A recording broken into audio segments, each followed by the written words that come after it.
Hi friends, అందరికీ ముందుగా అయితే నా ఛానల్ని సబ్స్క్రైబ్ చేసుకోండి. మా చెట్టుకున్న మందార పువ్వులు అయితే చూడండి ఫ్రెండ్స్, ఎంత బ్యూటిఫుల్గా ఉన్నాయో. మేమైతే ఈ మందార పువ్వులు పూజకు వాడతామండి. అలాగే హెయిర్ ఆయిల్కి ఎండబెట్టుకుని ఆయిల్లో అయితే వేసుకుంటామండి. అలాగే పచ్చిగా ఉన్నవి కూడా ఆయిల్లో అయితే మరగబెట్టుకుంటాము. నెక్స్ట్ శుక్రవారం, శనివారం దేవుని పూజకైతే వాడతామండి. మాకైతే ఈ మందార పూలు ఇలా ఉపయోగపడతాయి. అలాగే మందార పూలు అయితే చాలా బెనిఫిట్ అండి.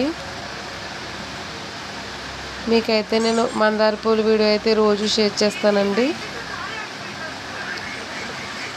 ప్రతి ఒక్కరూ చూడండి, మమ్మల్ని సపోర్ట్ చేయండి. అలాగే మందార పువ్వులు ఎలాగున్నాయో కామెంట్ చేయండి. ఎండాకాలంలో ఎక్కువగా అయితే మందార పువ్వులు చాలా ఎక్కువగా పూస్తాయండి. రెడ్గా థిక్గా చాలా బాగున్నాయండి.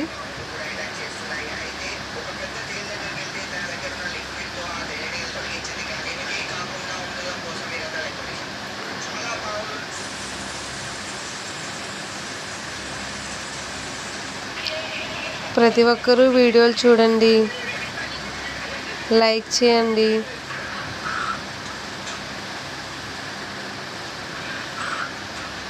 అలాగే కామెంట్ చేయండి. Bye friends.